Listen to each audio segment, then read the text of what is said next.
2000回までのオラオラジオ。いつの間に大川さんのこのナレーションを取り直していたのかと。じじいやりやがったな。神風動画さんからこのお二方です。三崎純平です。オープニングのディレクターを務めさせていただきました吉部直樹です。先方が上まで言った時点でやります。実はそう一部二部を見て入ってきた人たちと組んでやってるたりするんですよ。妥協はしっていう。オープニングなんか仕掛けがあるかもしれないっつって、オープニングを飛ばさない文化ができるんじゃないかなっていうのはちょっと考えました。ジョジョの奇妙なスターダストクルセンダーオラオラジ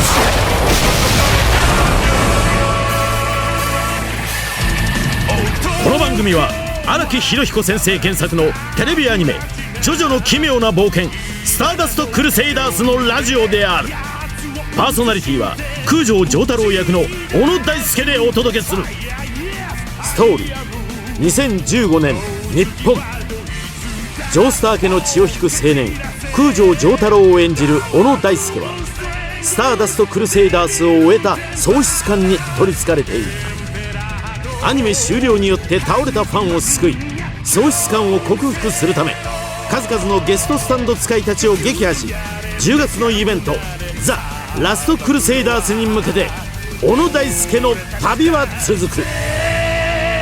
この番組はスピードワゴン財団の提供でお送りします。Go West。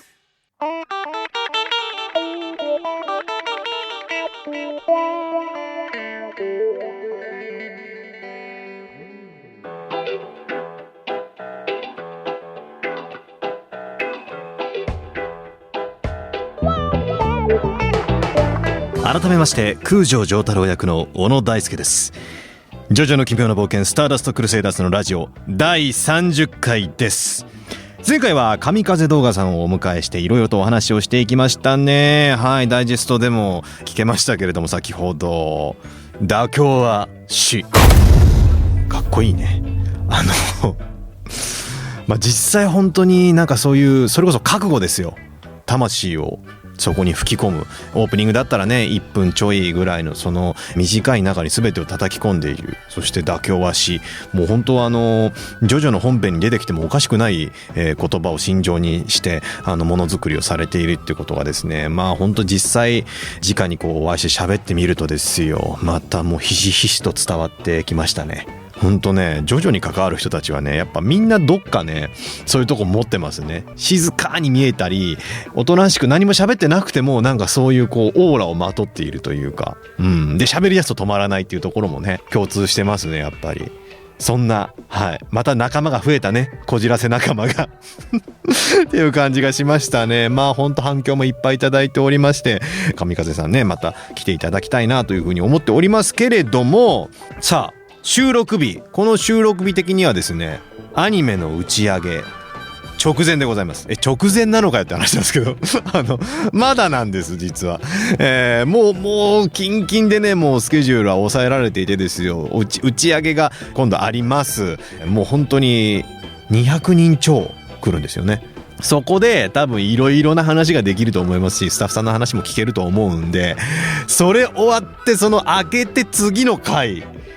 やばいですね。きっと喋ることたくさん出てくると思うんですけれども、まあ今回はですよ、今回はたくさんこの番組にメールをいただいております。いろんなスタンド使いの方々、スタンド使いのリスナーの方々からいただいておりますので、今日メール読もう。はい、じゃあ僕の、スター長田プラチナが差し込んでくれました。こちらから言ってみたいと思います。スタンド名ペータン。小野さん、ゲストの方々、スタッフの皆様、星屑旅お疲れ様でした。ありがとう。星屑旅、スターダストクルセイダースということでですね、はい、先日ショックなことがあったのでお知らせさせてもらいます。なんでしょう、47話を見てから最終回は一体どんな形に出来上がっているのか毎日楽しみでした。しかしなんとなぜか最終回が録画できていませんでした。うわ、なんという数奇な運命。いや、運命っていうか数奇でも運命でもなくてうっかりだろうが。情報を求む DVD はいつ発売ですか？これだけは言っておく。みんなは DVD を追って買う。俺は最終回を待って買う。つまり挟み撃ちの形になるなやがましいわ。小野さん、はい、自分も丈太郎の冷静な視点が大好きです。おー、これからも DVD を買い続けることを誓いますって。こういう見方もあるんですね。見方っていうかなんだろう、ただのうっかりなんですけれど、最終回だけ録画できてないって。でもこれあるね。 HDD が容量不足になってて、たまたまその回だけ撮れてなかったりとか、たまたまイレギュラーでキーワード録画にしてたやつが裏番組をなぜか撮っているっていう、その自分が撮りたい番組なのに勝手に撮れてる時あるじゃないですか。僕割とね、小野大輔でキーワード入れといて勝手に撮れるようにしとくんですけど、それねあり得ると思う。実際僕だからね、相当緻密に録画予約の表を見て被ってないかはね逐一チェックしてました。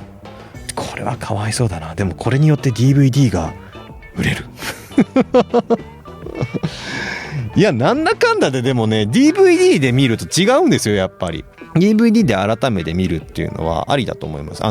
単行本と一緒ですよ。単行本と一緒で、そのまとめて見るっていうのがまた新しい感動を生むので。何こちらも DVD の話。メール DVD に関していっぱい来てるんですね。じゃあ続けてこちら読みたいと思います。スタンド名チャンプルー。小野さん、こんにちは。こんにちは。私はジョジョが好きで、なんてことはこのラジオを聞いてるみんなそうでしょうけど、 DVD を3部の初めから一気に見るということをしています。まさしく今言った通りのドンピシャですね。この後も5巻が発売されたら、またジョセフをおじいちゃんと呼んでた時期から見直したいと思っていますね。そして6巻が発売されめでたく完結したならば、ジョナサンの一部からの一気見にも挑戦したいと思っております。なるほど。この方は挟み撃ちの反対側の人だと。 DVD を追って買う、そしてまた見ると。これは素敵なバイツァダストですね絶対しちゃいけないのはキンクリしちゃうとよくないよ、それは。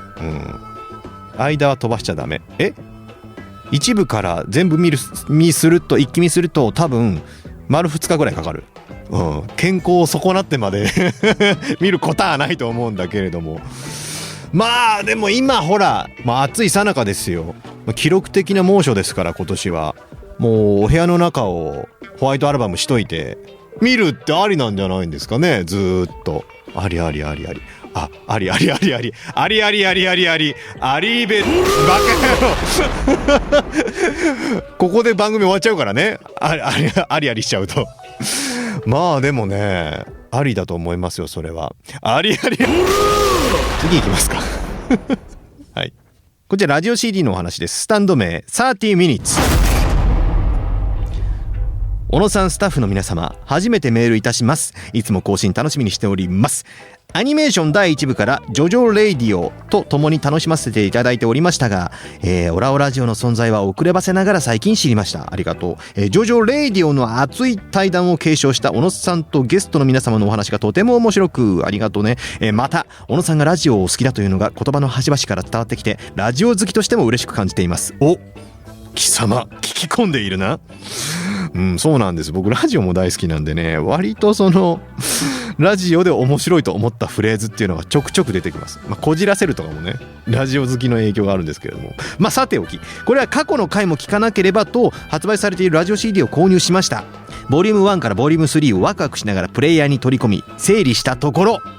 プレイリストの合計時間が1352分と表示され、目を疑いました。最初はバグかと思いましたが、1回2回と再生時間を確かめながら聞くうち、これは1000分超えるなと納得いたしました。オラオラジオは今後も続くとのこと。更新を待ちながらじっくり CD を聞かせていただこうと思っております。ところで10月24日のスペシャルイベントに当選したのですが、おめでとう。第14回で福円さんと実演されたスゴロク、ぜひイベントでジョースターご一行様にチャレンジしていただきたいです。もしかして10月のイベントパンフレットにはエジプト編の方のスゴロクがと期待もしておりますということで、実はね、そのイベントの作家さんがですね、何を隠そう当オラオラジオの、構成作家スター長田プラチナさんなんで、これはあれじゃないですか、案の一つに入れられる、入れておきますと、もしかしたら実現するかもしれませんということでですね、聞き入れました。取り込みました。ゆるいよでも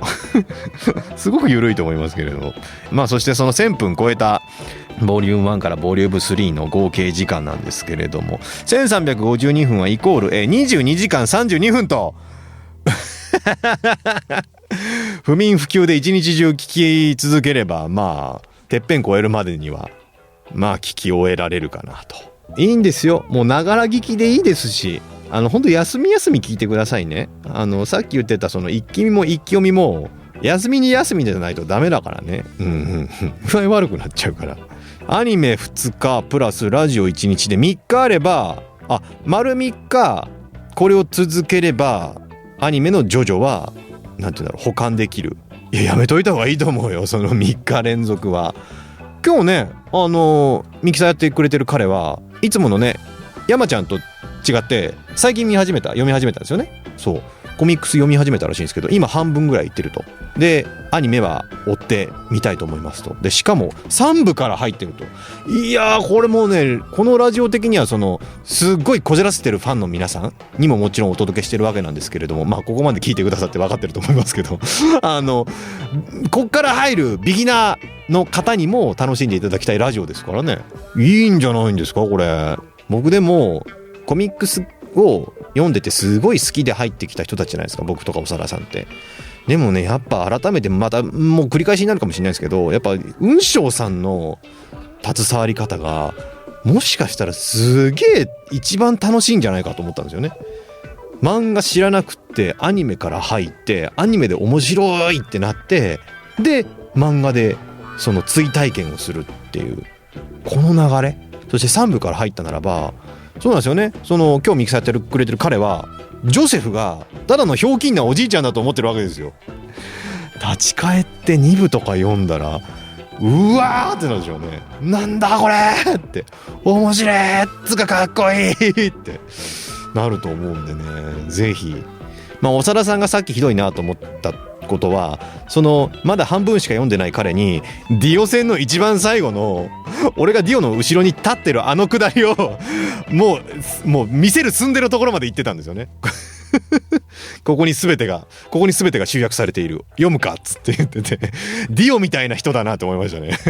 後輩に容赦ないっていうまあそんな見方としてはですね、まだ読んでない見てない方はアニメを見ていただくのが、一番かと思います。はい、そしてどんどん読みましょう。スタンド名星屑の十字架をつけた集団スターダストクルセイダース。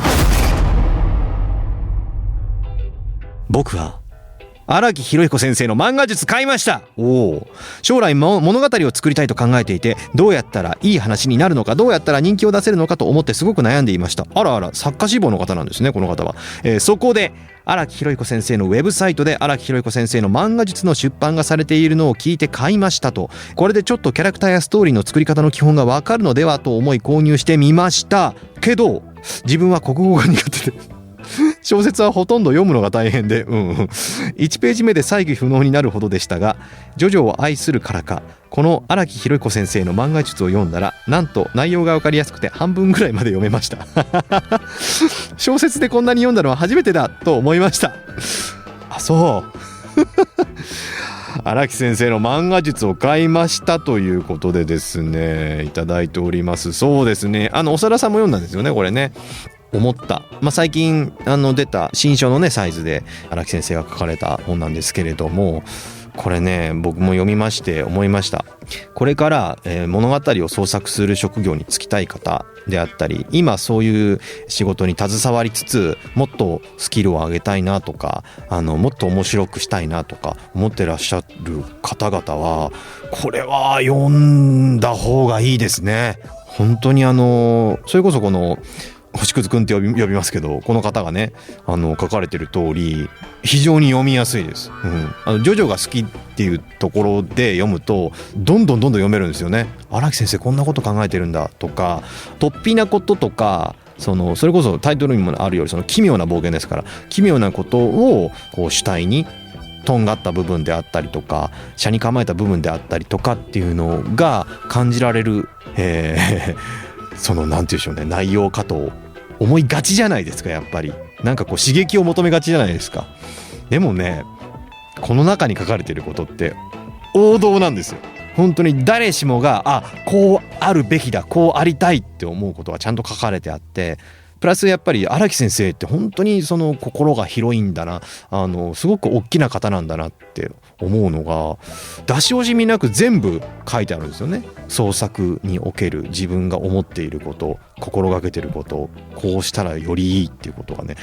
全部書かれてあって、漫画のコマにねちゃんと吹き出しをつけて、こういうふうに丈太郎のコマであったらクールな男なのでなるべく無表情にとか、学ランで現代の話と分かるとか、そういう記号のねお話、何気なく見えて突飛に見えて、でもちゃんと意味があって丈太郎は学ランを着てるわけで、なんかねそこが全部意味あるんですよ。だからすごいの。取ってつけとか思いつきで書いてないんです。そう、履歴書ね、履歴書も必ず全キャラ作る、そのキャラクターによってちゃんと作ってて、その趣味思考であったりどういう生い立ちだとか全部決めてから書いてらっしゃるっていうのとかで、僕一番でもやっぱすごく感銘を受けたのは、絶対に主人公動きの中でストーリーの中での活躍のさせ方として絶対しちゃいけないのはマイナスになることっていう、必ずプラスにするっていうことを言ってて、マイナスに見える、例えばそのジョジョでもねよくあるんですよね。絶対一回ピンチになるんですよね。ピンチになるけど、そのピンチが絶対にマイナスじゃないんですよね。彼らにとって絶対に最後必ずプラスになる、プラマイゼロじゃなくてプラスまで行くんですよ、確実に。これがすごい、だからだと思ったんです。すごく突飛に見えるし、すごくやっぱりうわ痛い苦しいって思う部分大きいんですけど、絶対にマイナスで終わらないんですね、荒木先生の作品って。やっぱだからジョジョ読んで、僕が学生時代背中を押されたこの作品で読んで前向きな気持ちになれたっていうのは、もうすでに荒木先生がその仕事をしてたんですよね。絶対にプラス、絶対に前向き、絶対に上昇するっていう。これジョジョが好きな方必ずこの漫画術読んでいただきたいですし、さっきも言いましたけれども、漫画をこれから描こうっていう人、例えば音楽とかでもいいですし、例えば役者になりたいっていう人でもいいですし、何かものづくりに携わろうと思ってる人はこれはね一回読んどいてほしいなって改めて思いました。はい、おすすめです。以上メールのコーナーでした。クリーム破壊力 B、 スピード B。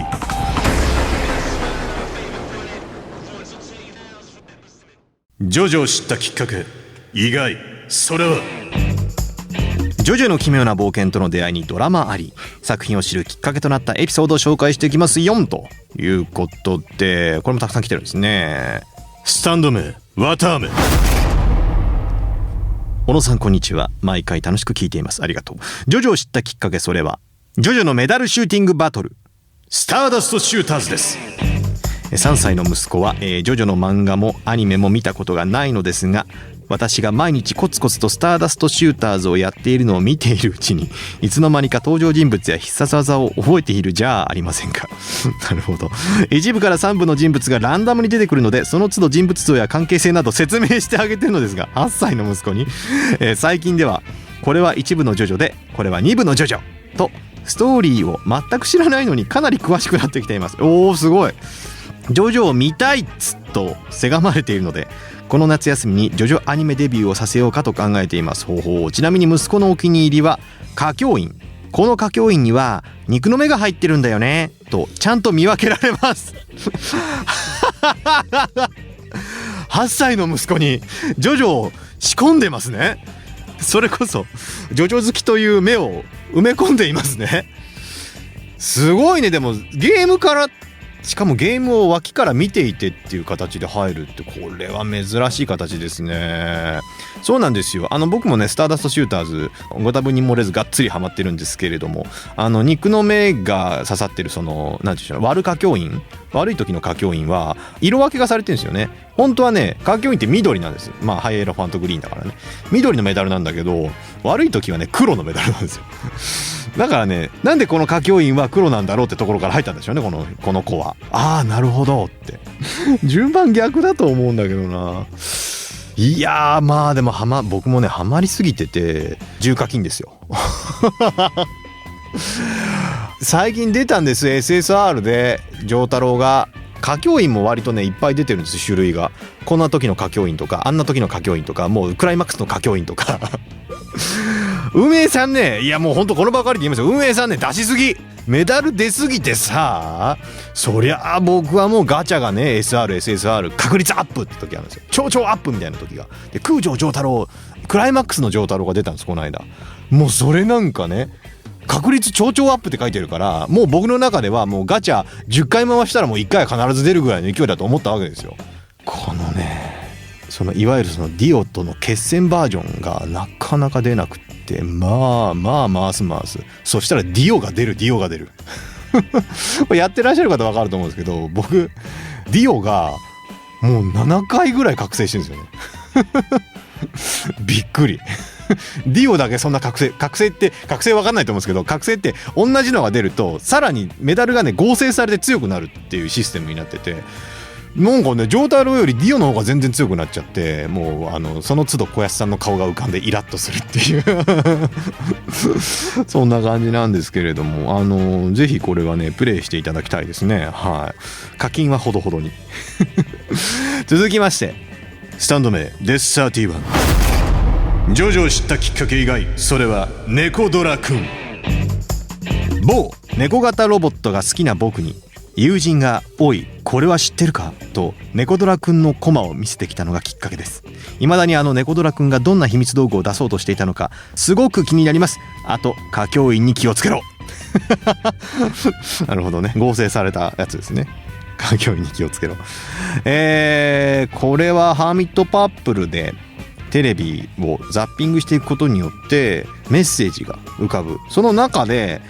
一瞬そうなんですよね、アニメが映ると。猫ドラくんはねアニメ版では違うんですよね。ちょっとなんかねすごいサイバーでキッチュな感じになってましたよ。色緑なんだね、緑と黄色のサイバーな色合いでメロンみたいだ。あでも鈴ついてんだこれはアニメオリジナルですね。なんかねコミックスバージョンのその漫画版の方のそのちょっとまあいい意味でのエッジが効いた猫ドラくんも大好きですし、こちらのこれなんて言うんだろうね、なんだろうねこいつ、メロン狼メロンウルフ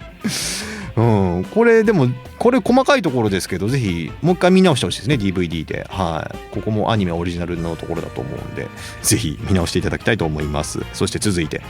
スタンド名ディオワールド。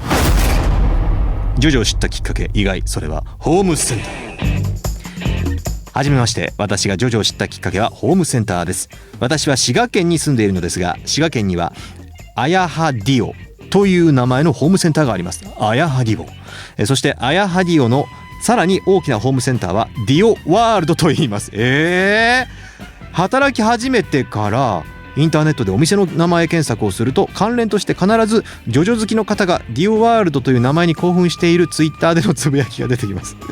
何に興奮しているのか疑問に思い検索しジョジョを知りました。今ではすっかりハマってしまいファンとして素晴らしい名前のお店で働いているんだなと思います。店内にジョジョに関する商品や看板は一切ないのですが、これからジョジョファン向けに何かしらアピールできたらいいなと思っております。関西に来た時にはぜひ見に来てください。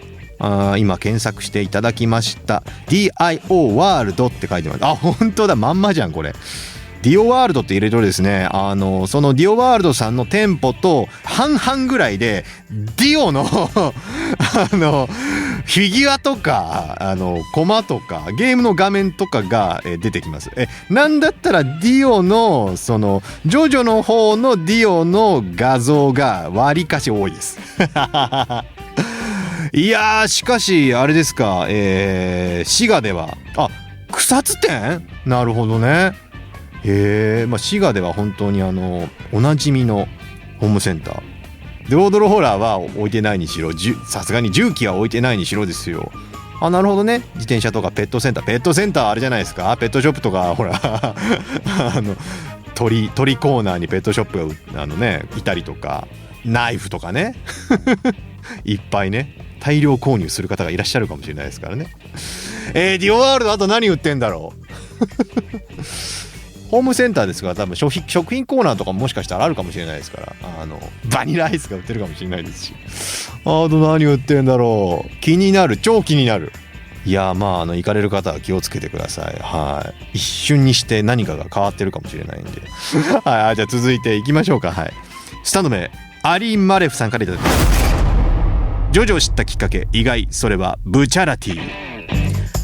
初めてメールを送ります。私がジョジョを知ったきっかけは、髪の毛をショートカットにした時、母にあんたブチャラティみたいやなと言われて、なんだそれと思って調べたのがきっかけです。調べる前はブチャラティをキノコだと思っていました私の髪型がキノコみたいだったので、しかし調べてみると、あれかっこいい。私の心にビリッときた。そこからジョジョ沼にのめり込んでいきました。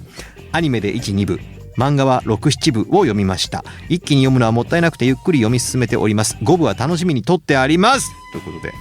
来ました。ブチャラティ再びですよ。ブチャラティがやってきたですよでも撮ってあるんだ、すごいね。さらにあんの？読みましょう。スタンド名ヒーロー C。 ジョジョを知ったきっかけ、意外、それはブチャラティ。小野大輔、急に呼び捨てにされました。何でしょう、覚えているでしょうか。8年ほど前、某ラジオで一番焦る瞬間は何かというお題に、小野さんはイラストで不審人物を2人描いていました。小野さん曰く、その不審人物の1人はもう1人の汗を舐めていたようです。そう、ブチャラティです。これには某声優さんもドン引き。これを聞いていた僕は、この人は一体何を言っているんだと思いましたが、なぜか興味が湧き単行本を買い始めました。小野さん、あの時滑っていただきありがとうございました。やかましいわはあ、8年ほど前、なんか僕あんまよく覚えてないですけど、この時のことはちょくちょく僕はそのジョジョ好きをこじらせて、普通のフリートークの中に忍び込ませることがあるので、これはまさしくそのブチャラティがやってくるやーやーやーの時ですよ。これはあれ衝撃的でしたからね。嘘をついている味だっつって、嘘イコールだから僕にとってはブチャラティだったんですよね。嘘ついていると来るぞと、チャック上げて来るぞと、電車乗ってたって来るぞと。いやー、そうですか。いやでも僕も思い出しました。何はともあれあれですよ。だからブチャラティがかっこいいんです。とにかく。そして僕ブチャラティ大好きで、あの髪型確かにしたことあるんですよ、僕実は。一時期僕ジャッキー・チェンみたいにしてる時もありましたからね。いわゆる聖子ちゃんカットなんですけど、僕はねジャッキー・チェンって言い張ってました。でその時期を経て、随分伸びてきたなと思って、これはもしかしたら前下がりにしてしまえば、その前が長くて後ろが短いみたいな髪型、これできるなと思って、でこれはもうブチャラティしかないって。今その大学生のその時期に一番かっこいい男っていうのは僕の中でやっぱブチャラティだったんですよね。ジャッキー・チェンかブチャラティだったんですよ。だからもうこれはもうチェンからのブチャラティ行くしかないもう思った時点でもう行動に移してましたよね。でも本当アリマレフさん5部取ってあるっておっしゃってますけれども、もうすぐ読みましょうよ。いいですよ、読んでください。きっとなんかこれから先の人生に役立つ、いろんな教訓っていうよりはシンパシーを感じる部分であったりとか、指針になることがいっぱい書いてあると思うのでですね、ぜひ5部おすすめなので読んでみてください。てなわけで以上、ジョジョを知ったきっかけ、意外、それはでした。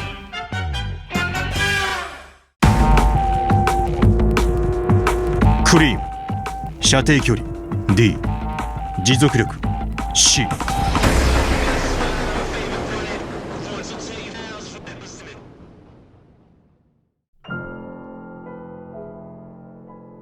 あなたの奇妙な冒険。人生で一度はある奇妙なエピソードを紹介していきますよ。久しぶりやらなすぎて、もうこのコーナー自体が幽霊みたいになってますけれども、いやたくさんいただいてるんですよ。だからね、ここは行きましょうよ。しかももう夏の暑い盛りですからですね、普段は紹介していないスタンドより幽霊寄りのやつ、なるほどね、なるほど、怪談じみたやつをご紹介したいと思います。スタンドっていうか幽霊出てくるしねジョジョってね何でもありな感じしますけれども、じゃあ読みましょうか。こちら。スタンド名スレーブの祈祷。小野さんこんばんは。ジョジョ熱再来中、いつも楽しく拝聴しております。サンキュー。あなたの奇妙な冒険ということで、この夏の季節にぴったりな体験をと思い、初投稿弟子って書いてます。奇妙。それは高1の時です。5つ上の兄が母方の祖父の家に暮らすということで、佐渡島へ一緒に行きました。祖父の家では夜中に階段をバタバタと走り回る複数の足音やら金縛りやらで、いつものことかと気にせず翌日母と東京へ帰りました。数日後、兄と電話で話していた時に突然雑音が入り混じり、と思い、兄ちゃんなんかおかしくない？と聞いたら、おかしくないよと女の子供の声とクスクスと笑い声。その瞬間、ゾワゾワと鳥肌とともに電話を切りました。まさかなと思い、電話を切ってから少し経ってから電話をかけて兄に確認したところ、雑音が入った時点で兄は電話を切っていたとのことです。兄側では急に私が喋らなくなったから切ったと、私の方では誰かと会話をしていた。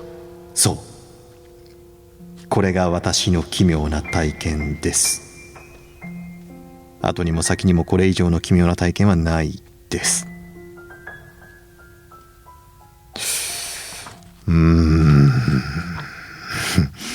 これね、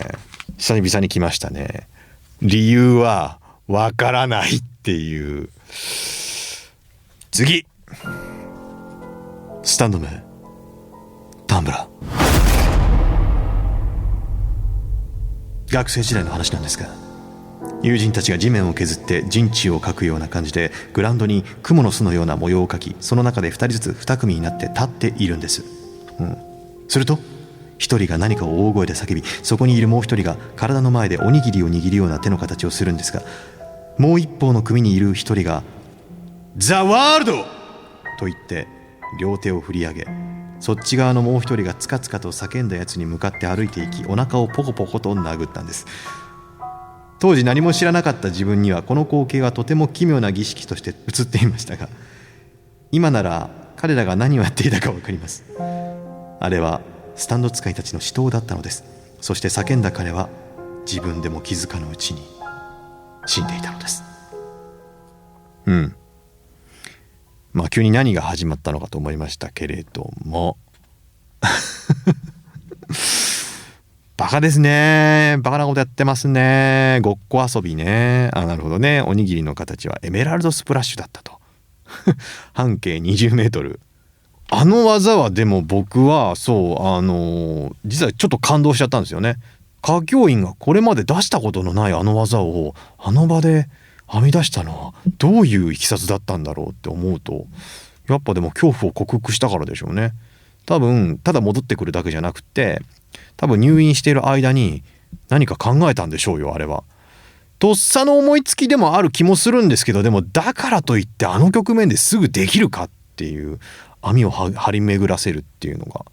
あれはでもね、もしかしたらこの戦いを予期してちょっと練習していたのではないかとすら僕は思うわけですよ。だからそこも踏まえると、やっぱあの戦いはかっこいい。大好き。クリーン、精密動作性 C、 成長性 D。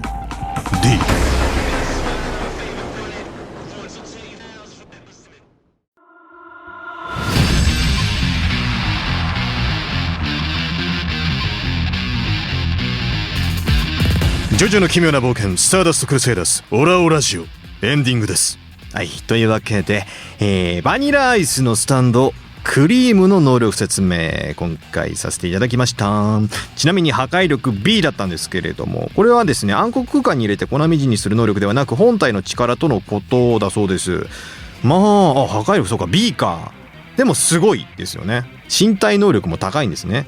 でまあスタンドの能力で言うと消しちゃいますからね、この世から。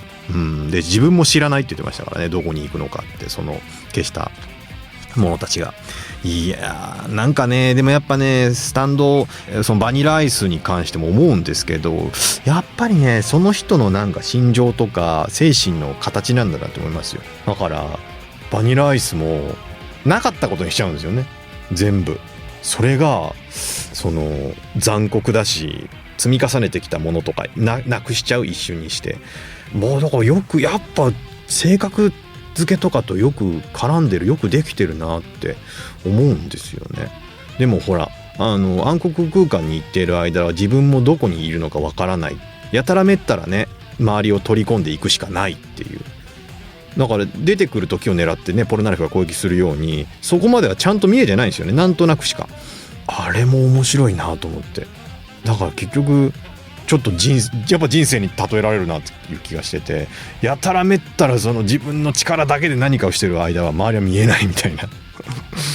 で出てきたら出てきたでやっぱその弱点が出てくるわけじゃないですか。でもその弱点を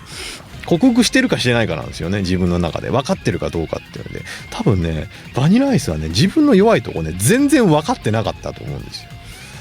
それがやっぱやつが負けた敗因だと思うんですよね。でそこをやっぱディオに利用されるわけですし、僕だからね実はエジプト編入ってからの敵ってそこが極まりすぎてて自分の弱さに気づいてないっていう。だむしろスティーリー・ダンとかって割と強いんじゃないかなと思うんですよ、自分の弱さを認めてるっていう部分では。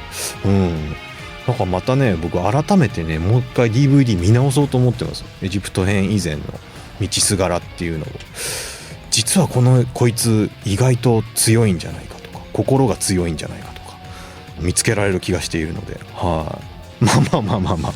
夏もこの夏もまああれだなジョジョ一色だなっつって、